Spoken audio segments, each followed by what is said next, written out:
There's a lot of changes happening, I think, especially this year in video, especially around video quality, that we're going to see over the next 12 to 18 months. So I think in the last year, for 2013 anyway, we saw a lot of focus put on video in terms of publishers coming on board and starting to offer it, especially kind of in categories where video isn't their native format. So we've seen a lot of newspapers start producing original video. We've seen magazines start producing original video content, and it's certainly growing. And I think as a part of that, as the focus on video grew, we also saw a lot of bad video or bad traffic getting driven towards what could be seen as quality video content, just bad users. So one of the things as somebody that focuses on inventory for Collective that I've seen are well-meaning publishers launching video products and buying traffic for those new products to kind of get them going from some not-so-great sources.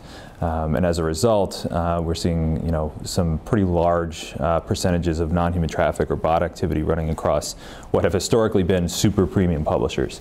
And so it's staying ahead of that kind of stuff so that Collective doesn't get labeled with any of that kind of traffic is one of the areas that we've been focusing a lot lately, because we do want to foster this environment of high quality, professionally produced video. We want to make sure that the users and traffic being sent to those pages are legitimate as well. It's to a certain extent a game of whack-a-mole from a learning perspective, because you're always trying to stay one step ahead of guys who are all day just trying to figure out how to sort of game the system. So we have a number of different human being ways of digging through logs and looking for patterns and things like that.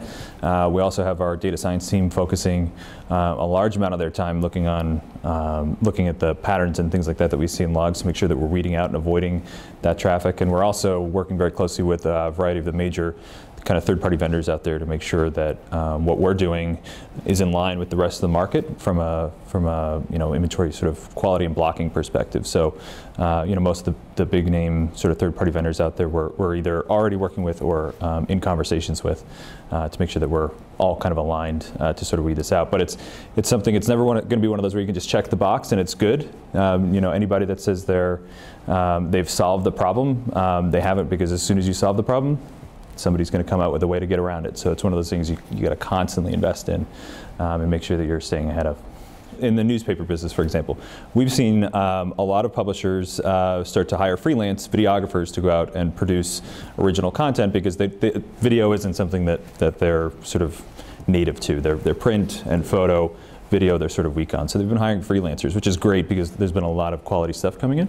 But at the same time, those third-party freelancers know that they're going to get hired or rehired if their content gets watched a lot. So those freelancers, which in many cases are well-meaning, will go out and buy traffic on their own independently of the publication that they produce the content for, and try and drive traffic back to the content that they produced, so that if you're the editor sitting at that desk, you're going to go, wow, Bob's video is taking off today.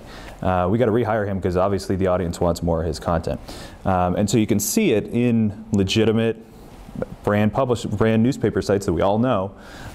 You can see pockets of where there's just these random anomalies in there, and that's like one of probably 30 or 40 different sources of this less than ideal traffic that we're seeing in the market. Again, it's sort of coming from intended people and folks, just being taken advantage of by some not so great actors in the market. Just one flavor of this non-human traffic comes from hijacked user machines, and it comes in the form of adware or spyware that's installed on that user's machine. So you might actually have a piece of malware running in the background that's actually generating page impressions on legitimate sites for the people that have paid for it. So in that case, in my freelancer example, the freelancer wants to just drive real computers, real users to that page and that content that they produced, but instead are actually driving real people's machines, but nobody's sitting in front of that machine. It's the screensaver's running, but in the background, impressions are being generated on that site, or even clone versions of the browser running in invisible windows and things like that. So it gets really scary and creepy really, really fast when you dig into all this stuff. But yeah, that's also what makes it so difficult to root out, is there's so many different tactics being used to drive this bad traffic that it can make your head spin.